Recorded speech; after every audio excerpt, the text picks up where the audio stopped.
My father began sexually abusing me when I was 10 years old. He was a pastor at the time. Whoa. Hold on, yeah. slow down. Whoa, that's a lot. I know. So wait, biological father? My biological father, yes, ma'am. And he was a pastor. He was.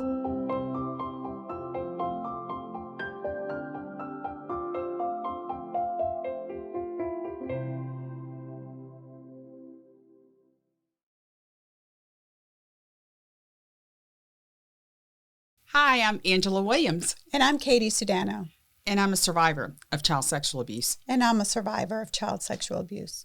Welcome to Voice Up for the Voiceless. We are so excited that you've tuned in with us today. If this is your first time, our podcast, Voice Up for the Voiceless, really provides a platform for the issue of child sexual abuse. We are grateful that we get to open a space for survivors to be able to tell their stories. Yeah, and professionals to come on and give us tips and prevention tips, resources. We've had pastors on here. Mm-hmm. Primarily, we just want to break the silence, and hopefully, my prayer, anyway, I know your prayer, is just to stop this epidemic, because it is that. It's definitely an epidemic. So Katie and I are both survivors, and you'll often hear us kind of talking about our testimonies, our stories, and what God's done in our lives to help them heal.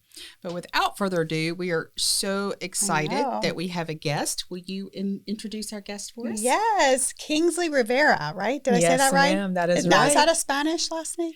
Yes, my husband is Dominican. Oh, okay. Yes, he gave me a spicy last name. There you go. Oh, so there you go. So do you speak Spanish? No, not as much as I'd like to. But he doesn't even speak a lot of Spanish either. So okay, well, that's okay. But anyway, so now I'm coming in totally blind. I kind of like to do that so that when we talk, I can my reactions and stuff are authentic. Yes. So honestly, I know that you and Angela just met, right? Recently at an event. Recently, yes. Yes, I was so blessed to hear her story. She just delivered it so eloquently at the Defined with Purpose donor dinner. I think I was supposed to go to that. Yeah, I invited you. Yeah, I know. You had family event. I think you had one of your or something. Katie has five children. 5 children. So wow. Every week one of them's having a birthday. No, listen, I cannot even imagine. I just have 3, so well, that's a lot. I can't imagine 5. Bless you. I have 2, and I don't know how people do it with more than 2, because I had the reoccurring nightmare that I had left them in the buggy at the grocery store and got home and was unloading the groceries, and I'm like, forgot where are my kids? For Northerners, that's a shopping cart. Well, and it's a dream. I never did it. But. Yeah, no, too funny. I mean, it's just, I think having a lot of kids, as you know, when you get more than 2, because when you lose control, we only have 2 hands, it just gets louder and a little more chaotic. You succumb to the chaos. Yeah, you do. I mean, it's just... Well, hats off. Well, let's just dive in, since we have Kingsley and we have just a wonderful opportunity to hear her story and what God has done in her life. So Kingsley, we just want to hear more about you and your story of child sexual abuse. Yeah, absolutely. So same as y'all, I'm obviously a survivor of child sexual abuse. My father began sexually abusing me when I was 10 years old. He was a pastor at the time. Wow. Hold on, slow down. Whoa, that's a lot. I know. So wait, biological father? My biological father, yes, ma'am. And he was a pastor. He was a pastor at the time. I believe that at the time we were about 4 years into ministry. Yeah. And you say your parent, you mean he my was family. Okay, I see. Yeah. I feel like when you have a family that's in the ministry, you're all in the ministry. Yeah, for sure. Exactly. And where was this? So he started ministry in Texas, but we had moved to Illinois. And so the abuse began in Illinois, but then we'd moved back to Texas, and it ended when we were in Texas, because that's kind of where I was born in Atlanta, but essentially raised and spent most of our life in Texas. So when you say sexual abuse, you're 10 years old, you're young, you're vulnerable, you're innocent. Yeah. When did he take opportunity to do this? So he had just taken a pastorate in Illinois, and there was just one evening where he, came into my room, and I was asleep, and the abuse began. And unfortunately, it occurred almost every single day for almost 2 years. Oh my goodness! Yeah, it was something. And I had 2 other siblings. Thankfully, they did not, have to succumb to the abuse. But were they older or younger? Oh, younger. They were younger. Yeah. So you were kind of me. Yeah, absolutely. But and it was interesting because like I said, it occurred almost every day, for a couple of years. But, once we had moved back and we moved into a different house where I was not as easily accessible during the evening times. And that's when it stopped, but it didn't even come out for another 2 years after that. So when you said it came out, like, what did you? Yeah. How did it come out? Yeah. So I was 14. I was in middle school at the time. And during those 2 years, so really it was just, he and I that knew really what it was that had gone on. My sister became suspicious because my sister and I were only 13 months apart. So obviously, during sisterly conversations and things of that nature, different things come out and, different conversations are had. And I may have, had a little bit, more trouble, keeping up with one lie or, something I was trying to keep quiet. So as her suspicions grew, she took those suspicions to a friend at the middle school that we attended at the time, who then went to the principal of our school, who then went to Child Protective Services. And I remember very distinctly, I was in gym class on March 17th of 2009. I was 14 years old. It was St. Patrick's Day, and I remember that because we got to be free dressed because we were at a uniformed school. And I had gotten called over to come to the principal's office where I thought I was going to get told I had, secured the spot for valedictorian of that year, but instead was introduced to a Child Protective Services officer who later followed us to our house and questioned all of us and arrested my dad that day. So that's a lot to... I know, it's a lot. So your sister, did she have a conversation with you first or No. she just kind of went on her gut? Yeah, I just kind of went on her gut. And the way that she described it is she just, shared her concerns like with one of her friends, and the friend like went to the school because they were like, yeah, this isn't normal. And to this day, I don't even know exactly what was said. But Kingsley, you have been sexually abused from age 10 to 12. You've kept the secret from 12 to 14, and you're up for valedictorian? I was, yeah.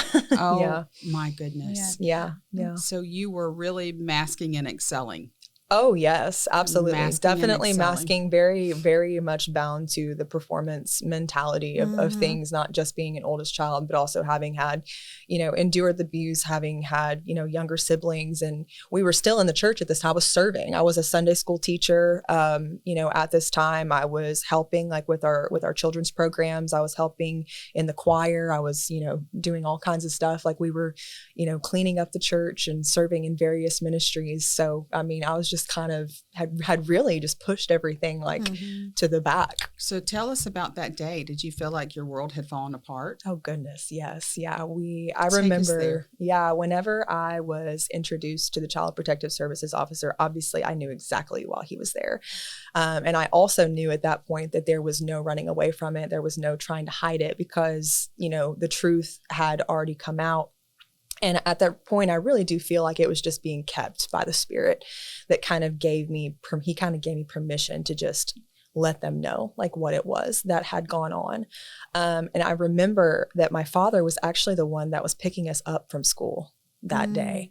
And this conversation happened toward the end of the day. So I remember he'd come and the officer introduced himself to him and followed us to the house. And I remember while we were in the car, at first I was so upset with my sister because I was so upset that something got said and that this was all going to come out because obviously, you at 14 years old, like there's so many things that you don't know. And it's like your innocence is stripped away in the dark, but whenever it's brought to light and other people know what happened, exactly. There's so much shame that comes along with that.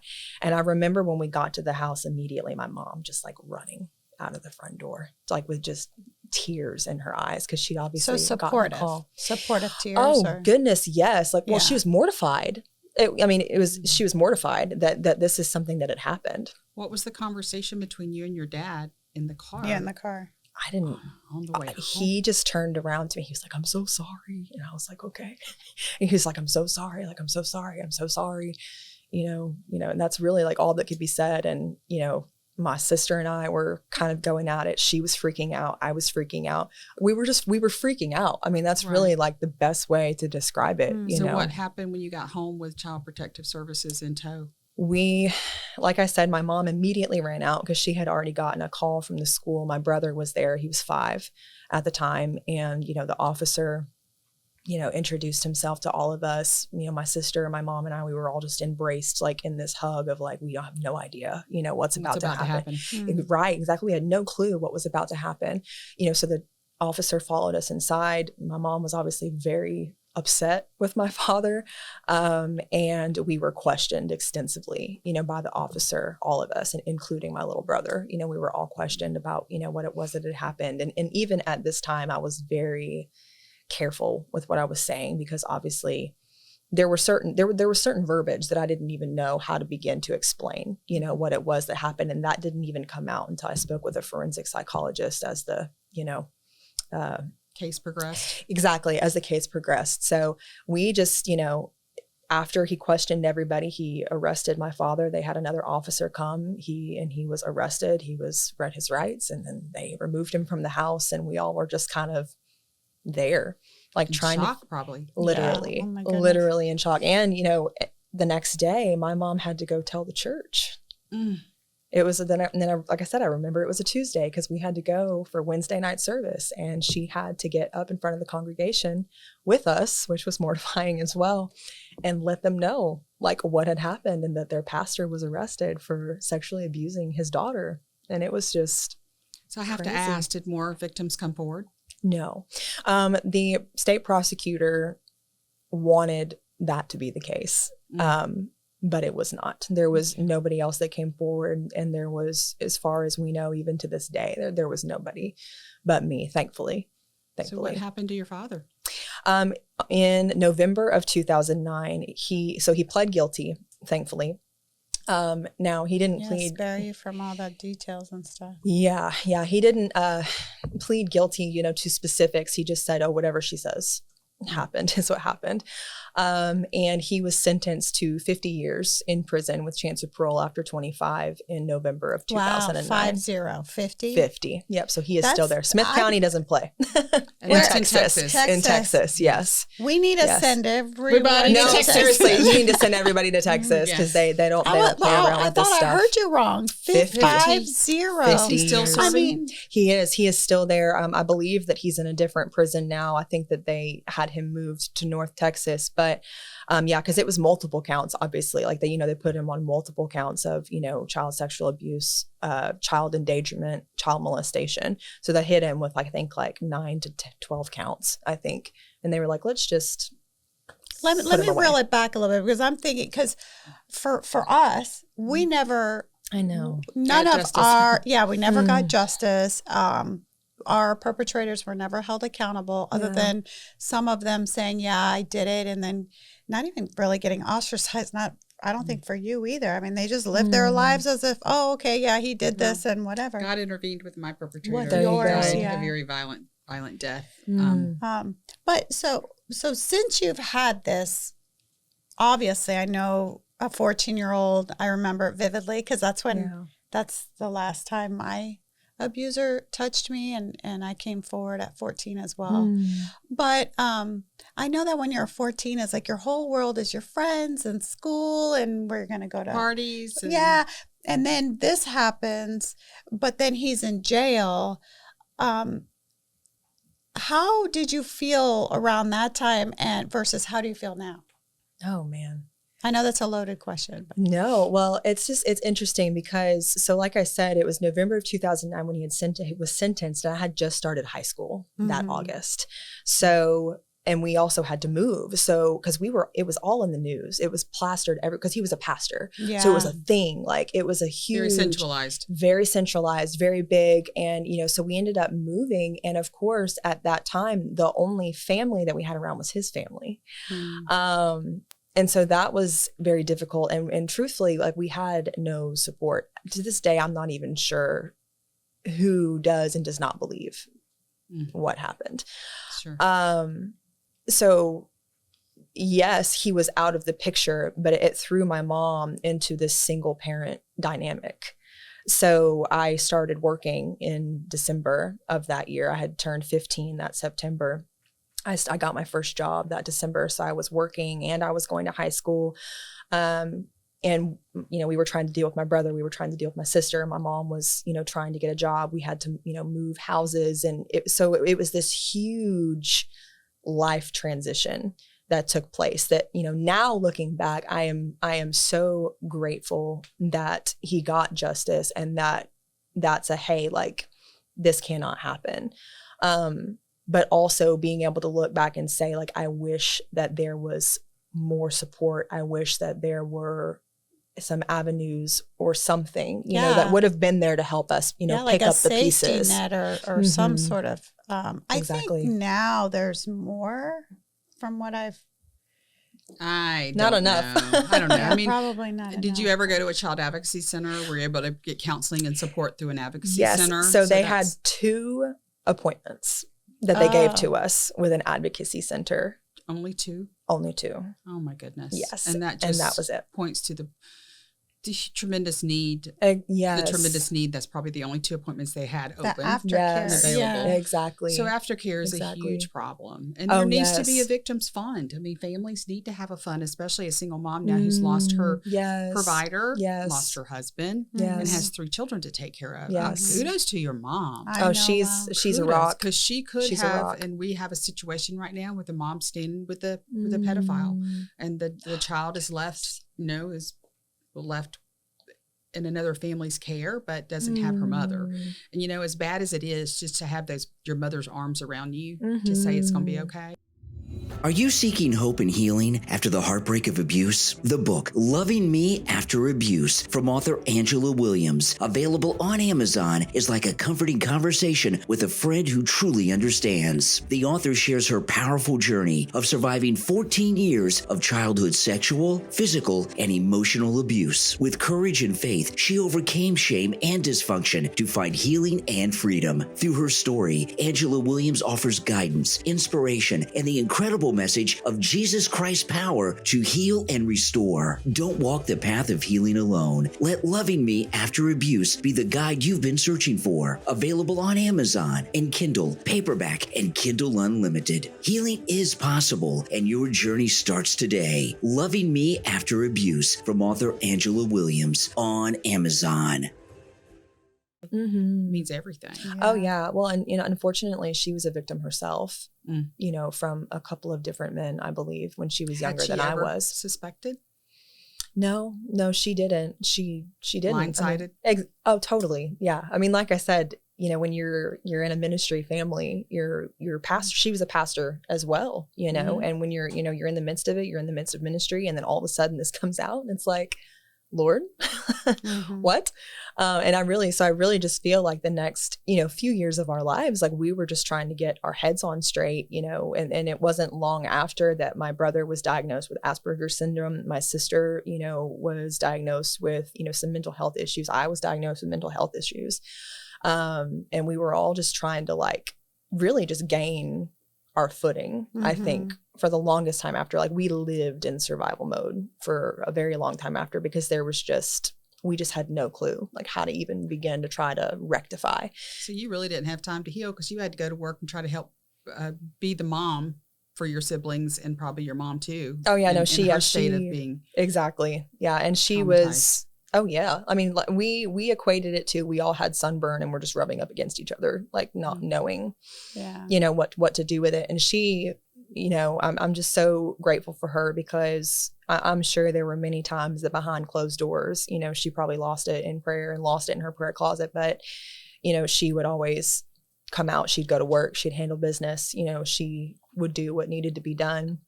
We would make sure that, we could help take care of our brother, after we got off school and stuff like that. But the focus was our grades. The focus was, making sure that we did well, and obviously trying to find, some sense of normalcy. But on the flip side of that, yes, it comes with not really having that time to heal. So instead it all gets swept under the rug, and there's so many responses and strongholds that begin to develop because of that.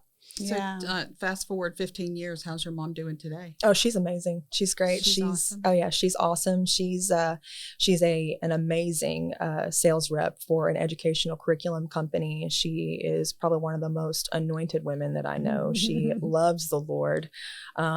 Complete powerhouse, and I'm so grateful and for her. Supports you in speaking out. Oh, absolutely. Oh, yes. Awesome. Yeah. She absolutely does. Yeah.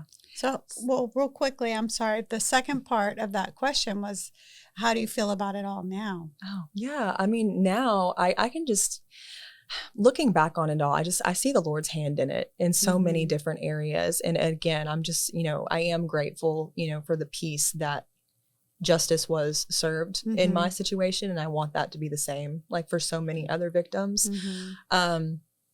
And truth be told, like I said, I can look back on it and see where the Lord kept me in the places where I didn't know what to do, or I didn't know how to respond, or we had no idea how to even begin picking up the pieces. He was right there with us, and he was the constant. Even if we didn't, even if I didn't know, because my relationship with him wasn't strong enough at the time, to be able to turn to him, just kind of seeing, how he so meticulously had his hand like on us in that situation to get, get us and to get me, where I am today. So what's your relationship with your father today? I don't have one. The last time I saw him was in 2015. I had gone to the prison where he was to kind of just close the book. Exactly. And I don't know, I haven't really had, any conviction or desire to reach out. I know from what I know, he has wanted that, but I haven't really made space for that. Sometimes I feel like there are just certain relationships that, that you put behind you. And, if at some point, someday, the Lord makes space or, wants me to have a conversation or whatnot, then that's fine. But otherwise, we just kind of leave him where he is. Your sister and brother as well? Yeah, they both live here. Thankfully, we all have. But I mean, they don't have a. Oh no, none of us do. No, just my grandparents, as far as I know. His parents, yeah. So we feel like the majority of our audience are probably survivors. So would you just help kind of unpack a little bit, because you're so strong right now, you're so beautiful, and you've got a great family and husband and children, and what would you attribute to your healing and kind of that path to healing and some things that you did to get you to the place you are today? Well, I can definitely tell you that it did not start that way. That what you're seeing today is a total testament to the restoration power of Jesus Christ. Because the years that followed everything coming out were completely destructive. I was another statistic. I got addicted to pornography at a very young age. I went into the exotic dancing industry before I even walked stage to graduate high school. I was nearly trafficked in South Texas at 18 years old. So I very much so went down that road for a very long time. And I wasn't even fully able to begin my healing journey until I became pregnant with my first son, who will be 8 in November. And it was during that time where I realized, when I was about to bring another life into the world, that there were so many things that I needed to deal with, and that there was so much that I had swept under the rug that I needed to, get some help with. So it began, at 22. That's when I had him. So this was about 8 years ago now. Just by, going to therapy. So the first step was going to therapy and actually, getting to sit down and talk with somebody, because I hadn't gotten to do that. Not long after that, I went through a divorce. So I was a single mom, and I had started going back to church because I was like, okay, Lord, I was like, there is so much that needs to be dealt with, so much that we need to sift through, but there's absolutely no way, that I'm going to be able to do it by myself. So thankfully, just even in the beginnings of that process, I was able to be completely healed from post-traumatic stress disorder. So I was completely relieved of that in 2017. And then since then, it's just been a journey of, seeking him first and foremost. And, whether that be in prayer, or whether that be, through his word, whether it be through talking to a counselor or, a therapist, and being able to have open conversations, teaching me what was from trauma and what was who he actually created me to be. Because I feel like for so long I was claiming aspects of my personality that were a result of the trauma, and not who he had created me to be when he formed me in my mother's womb. So a lot of it was just getting to know him and being able to figure out who I am in Jesus Christ, not who the trauma created me to be and not the aftermath of any of that. But being able to fully, surrender to who he created me to be and, submit to that restorative power. I mean, I can really only attribute it to him because we even know as survivors that there are so many trauma bonds, that take place even in the brain, and that those are things a lot of experts would say they cannot be undone. And I say, yes, they can, because God is the great physician. Exactly. He is Yahweh Rapha. Jesus Christ is the healer. Exactly. That's right. Well, I think we're all too looking for a quick 12-step program to heal. We won't give us the checklist and we'll do it and we'll get healed. And that's not possible, but God can heal us in an instant. In an instant, he could take something away that we're struggling with or suffering with. Or it may be that journey that he wants us to learn along the way and be drawn closer to him. I was just going to say, I'm taking a class, and today was the first day, and it was like an introduction. And and it's very Christ-centered. And over again, they were like, this is a marathon. It's not a sprint. Yes, right. Jesus can heal anything in an instant. But I think that the majority of us, with the type of severity, abuse and the severity of it, the severity, but even people who haven't been severely, I'm doing air quotes, abused, it's like a layer of issues that spring up and that happen from this one or two or years long incident. And it's crazy. I see that. I think that's pretty much common ground with everyone. I've never met anyone that has been abused in any way that say, oh, this is my issue, let's resolve it, and it's done. Move on. Or check. I thought that. And then, of course, I'll watch a movie or a commercial. I'm like, get triggered. I'm like, oh, I guess I have to go back. That's right. Because you'll think that you're healed. You'll think that you're good. And then you'll find that you're in a certain stage of life. And the Lord's like, hey, there's this piece over here that I want to work on. I mean, seasons. It is. Seasons. And I really feel like things that happen to us, I'm always, you've heard me say this a million times, but old grief brings up new grief brings up old grief. That's right. So if you're suffering or struggling or you have sadness or something's happened, that well of grief taps into that old grief. Yes. And then you sift through and it's like, okay, what part of that haven't I healed from? Yes. And it's a good kind of mirror into your soul. Exactly. And I'm still healing. I'm almost going to be 60 years old. But I think God created everything to grow. So if we're not growing, we're not truly living in Him. But there's also peace in the healing.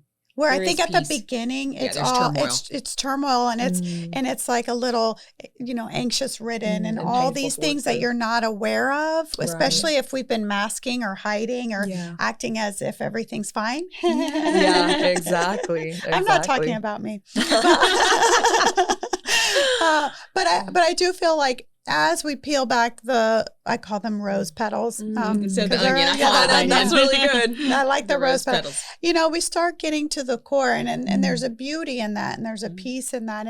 And honestly, that's what I see with you. You're just so great peace. You're so eloquently spoken, so poised. And you have a light. And I think if anyone out there listening, if you've been through something traumatic like this, that's the goal. Yes. It's just the light and the peace that passes all understanding. I was just about to say. I took the words out of your mouth. I'm sorry. That's right. Perfect. No, but so I thought what a great story as far as your resilience and your strength and being married and having children, because that brings up a whole array of yes, it does. It does. Of healing, potential healing. Yes. And so I already got a little snippet, but I want to ask her again because I definitely want her to come back when it's done. But I hear you're working on a book. Can you tell us a little bit about that? Absolutely. Yeah. So I'm currently working on a book that really dives into the purpose and the necessity of struggle in the Christian life. Wow. I think a lot of times there are so many scriptures that tell us to take joy in our suffering. And I really believe that sometimes as believers, that if we do not know how to do that or why we're supposed to be joyful in the midst of trial, then instead of the trial being something that creates something beautiful, we become bound and damaged by what it does instead of allowing it to bring us closer to the Lord. So I'm hoping to really unpack a unique perspective as someone who has been through several different aspects of struggling or even suffering, because the abuse is really just one part of my story, but really being able to show that in the fire, that during the refinement, that during the strengthening, that the purity that comes from that, the closeness that we have with the Lord while we allow him to forge us in his masterful hands is something that we cannot take for granted, and something that cannot be gained unless we first go through the trials of the fire. I can't wait to get my hands on that book. I know. Sounds like something that's going to bless a lot of people. I hope so. How far along are you? You almost done? Or? I'm about a third of the way through. I've been letting the Lord really just like marinate me in this process, and I feel like he's had me even, living out some of the things that he's wanting me to write, currently, so that I can really speak from a place of, hey, like I'm going through this or I have been through this, so that there's authenticity there. Yeah. And that's a great experience with you and the Lord to grow you and to use that testimony over and over to help others. Absolutely. Well, Absolutely. My goodness. It has been such a blessing to just get to know you better today and to hear your story and just really know that it's going to bless our audience so much. I hope so. I sure do. For sure. Do you have a title yet, or can you not speak on it? I'm working between a couple of titles, but Into the Fire is the current working title. Ooh, that's good. I got the chills. Yes, that is the current working title. We'll see if the Lord changes it, but that's where we are right now. I could just talk to you all afternoon. I know. But I think our interview is coming to an end, and we always invite our guests to really talk to our audience and speak on just giving them a voice of inspiration from your life and from your testimony and where you are now, or just something that God's laid on your heart. So we're going to let you look in that camera and talk to the audience. Absolutely. If I were to say anything, I would just want you to be encouraged and to remember that when the Lord says in Romans 8:28 that all things are working together for the good of those that love God and are called according to his purpose, that he truly means that even the darkest things in your life, or maybe even some of the valleys that seem to be, the darkest or in which he is absent, that he is right there, because he is working everything together to not only bless you, but to bless others that are coming after you. And I just want to encourage you to surrender it all to him whenever you encounter a situation, or if you're currently in one where you are just unsure of what to do. Always remember to go to him first, sit at his feet, surrender it to him, and just give it to his capable hands and allow him to create the masterpiece in your life. Oh, preach it, sister. Preach it. You got a little pastor in there, don't you? We'll see. Well, you have been such a tremendous blessing to Katie and I. Absolutely. Thank you all so much for having me. To have had you here. And so if you guys want to get in touch with Kingsley, we're going to have her Instagram handle in the link below. And we just want to encourage you to please share our podcast. Please subscribe. And please comment. If you have any questions for Kingsley, we'd be glad to get them to her. And and as always, we do protect your identity. If you don't want to publicly comment on any of our platforms, you have access to our website, voiceupforthevoiceless.com, because it's changed. Yes. And just hit the contact button above, and we'll send anything that you want us to say to Kingsley. We'll make sure and give it to her. And we want to thank Mesmerize Media for making this possible. And if you have any media or video needs, please reach out to Mesmerize Media. They do a fantastic job, and I'm sure they travel wherever you are. Yeah, they do in-house. To film. That's great. Yeah. Well, thank you so much for listening today, and we hope to see you on the next episode. I'm Angela Williams. And I'm Katie Sedano. Thanks, guys. Bye.